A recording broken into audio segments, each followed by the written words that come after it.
What's up, guys? It's the Sound Alchemist here with Gersh1, and we're back at it again, answering your questions in another installment of For the Greater Wow. And this time, our featured question comes from Atheris Fox.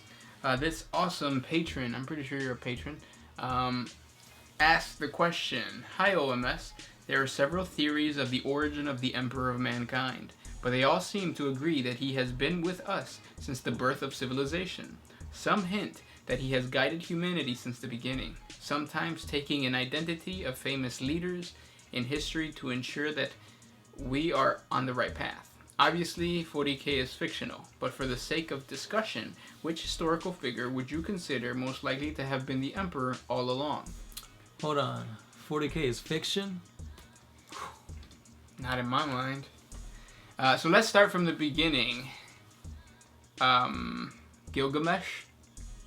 Definitely, Gilgamesh is probably, or was the Emperor probably. And then jump a little further. I was gonna say, what's that dude's name? Genghis Khan, Yeah, of course. that's what I was thinking of. But there's also the one that united the Qing dynasty and created the China. That was before Genghis Khan. His name escapes me. But that guy, Alexander the Great. Mm-hmm. Napoleon? Napoleon, definitely. Yeah. What's his name? Muhammad Ali? Yeah, Muhammad Ali, sure. Why not? Where he started boxing. No, I was thinking. No, but I don't think Muhammad Ali was that. What I was thinking is who was the person leading the whole division of the crown from, like, the common people in England.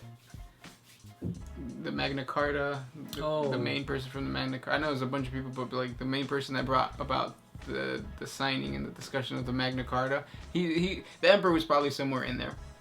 So does that mean like the founding fathers? Maybe he was in there? Yeah, no? Maybe one of the Illuminati, right. The Freemasons, the Lizard Men, old ones, Obama, Bernie Sanders,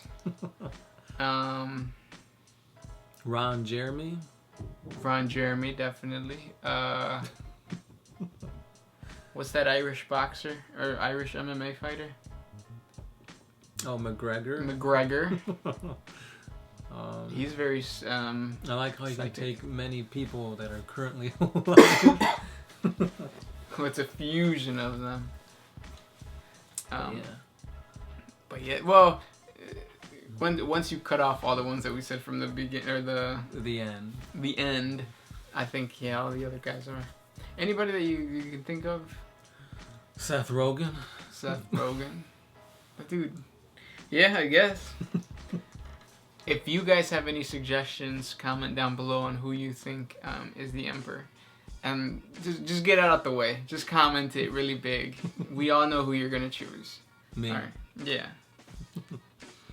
Alright, this one's from Soup.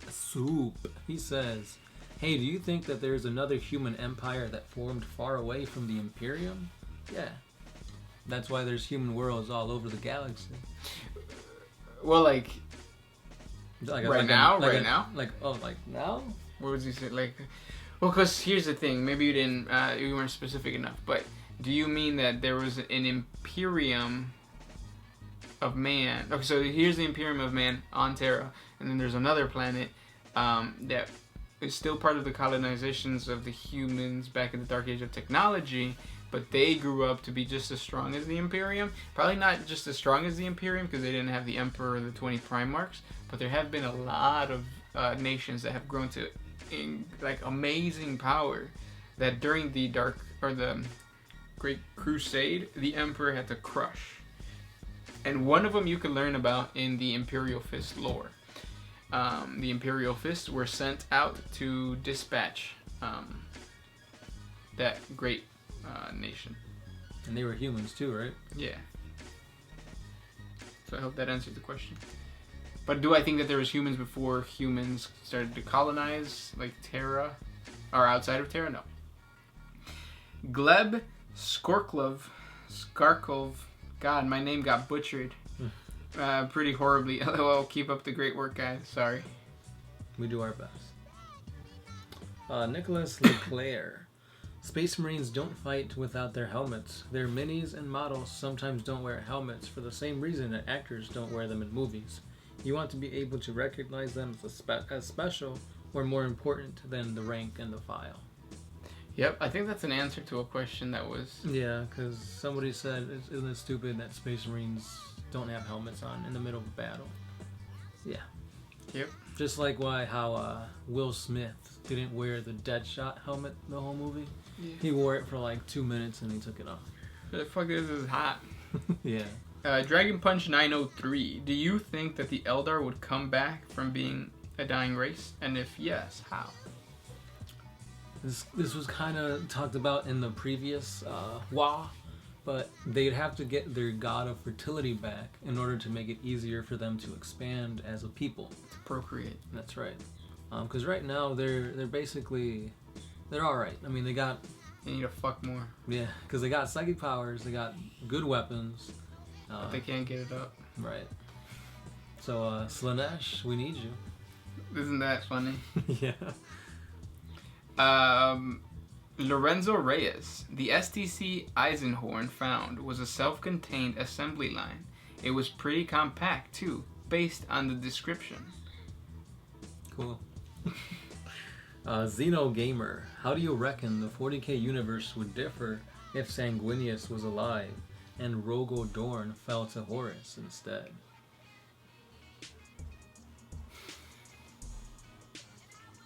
I don't know. I mean, it's kind of like a flip-flop. I mean, so Sanguinius would be alive, but I don't think he'd play a pivotal role. He'd probably just disappear like the rest of the Primarchs. And if Dorn fell to Chaos, that would have impacted the whole battle at Terra tremendously, because that would mean that they weren't ready to build the stations, the defenses. So yeah. Because it was the Imperial Fist that held it down. It was the Imperial Fist, the White Scars, and the Blood Angels that were holding it down on Terra. But the Imperial Fist, their fortress monastery, before the Horus Heresy, was on Terra. So if they did turn traitor, they would have already been right there. Like worse than the Alpha Legion already being there. Yeah, so that would suck. All Might says, can Necrons beat the Transformers? Hell yeah. Oh yeah, definitely.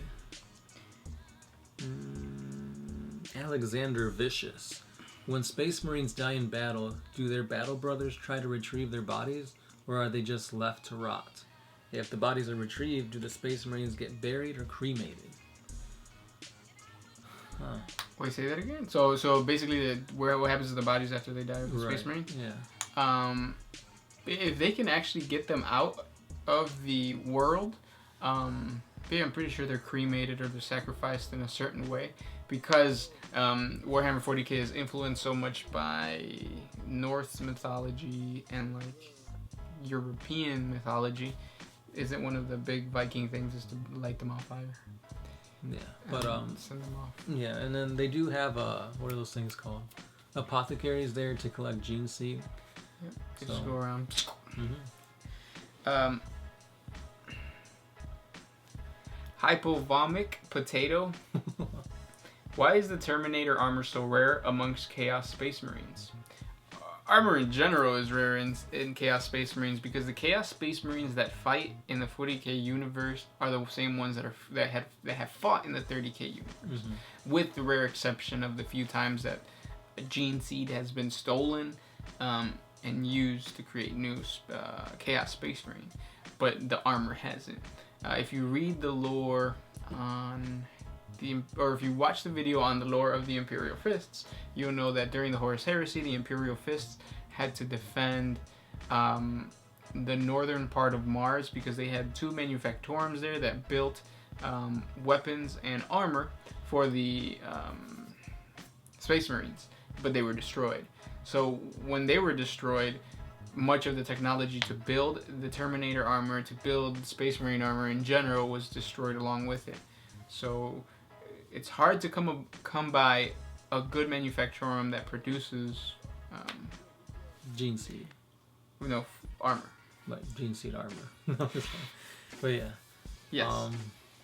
And then it's like he was saying, it's the Marines from way back when, so they don't have all the materials and resources like he was saying. Yep.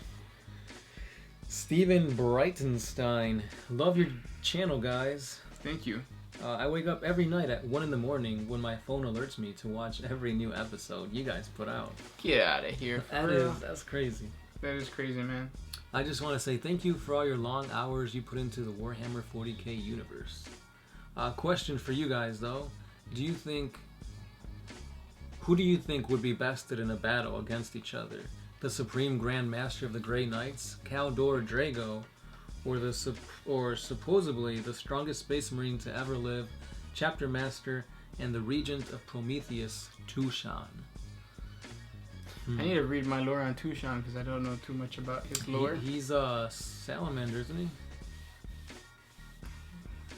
I have the. I'm drawing a blank. I don't know. I can't think of that. It's either a salamander or a white scar, but as you can tell, we don't have enough knowledge from this guy, who's supposedly the strongest Space Marine. So I'm just gonna fall back and say Drago, because Because he's a Grey Knights player, that's why. that, and Drago literally lives in the warp, fights demons, comes back into real space, fights demons, and he's okay.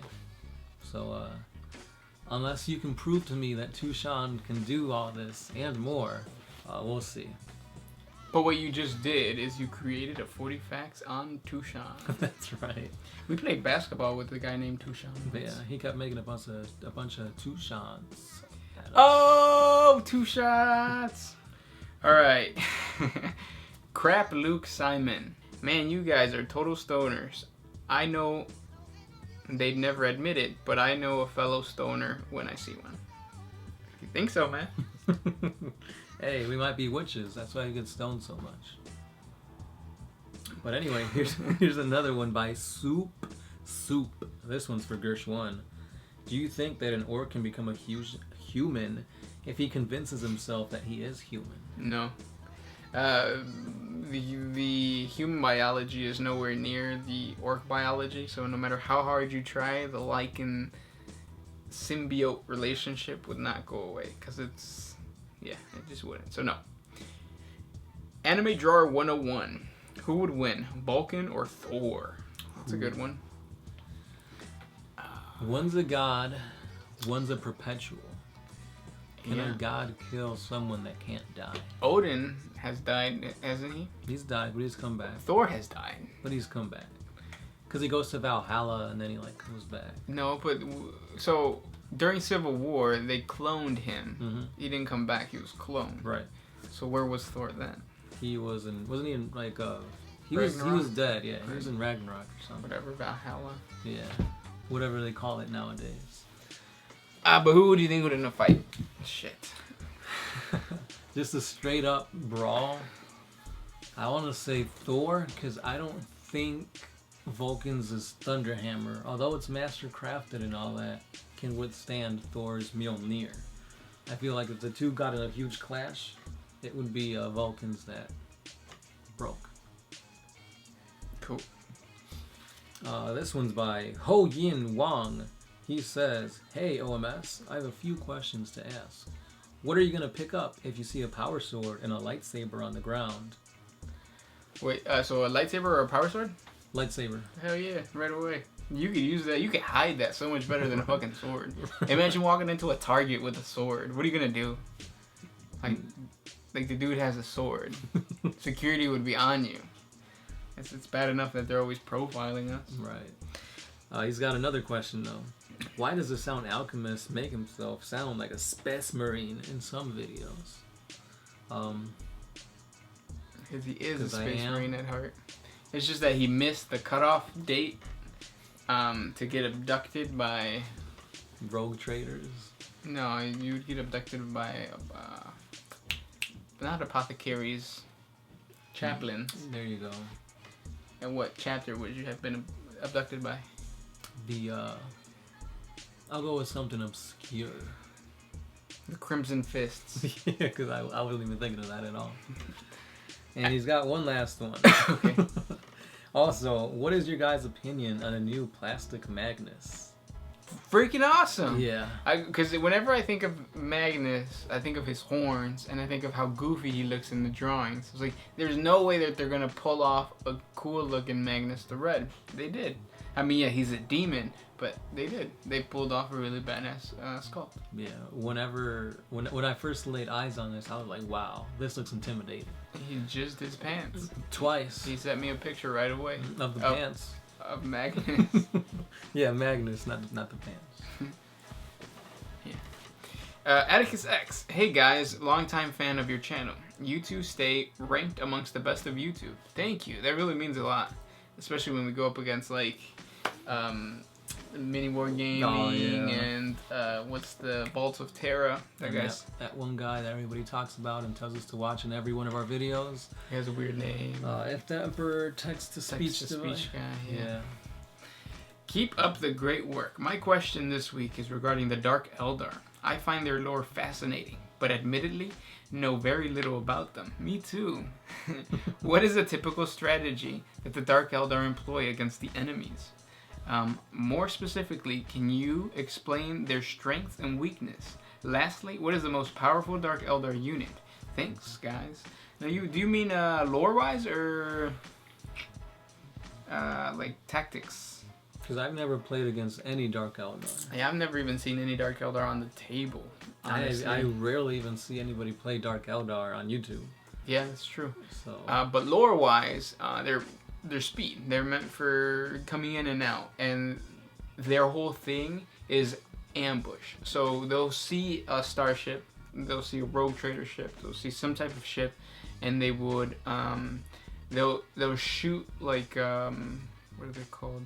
Like anchors on the ship so it can't move, and then they would board the ship and fill the ship with like smoke or sent wild beasts in there to like cause havoc and scare everybody.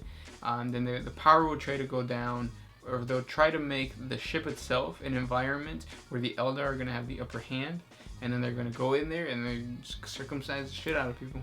Literally. And yeah, because they feed off of the agony of sentient beings. Right, and the thing that separates them from like all the other armies is they're not one collective faction or army, if that's what you want to call it.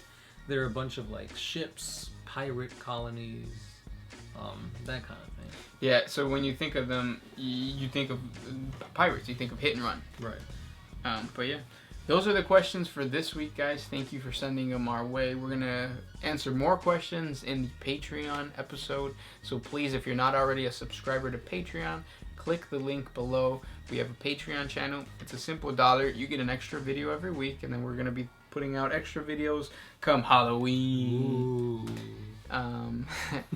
And of course, it helps us create more content for you guys. We're really pushing for 2 videos a day, and it's because our patrons. So if you're a patron, thank you. If you're not, please check us out. And as always, guys, you know us as First one. Sound Alchemist, and we are One Mind Syndicate, signing out.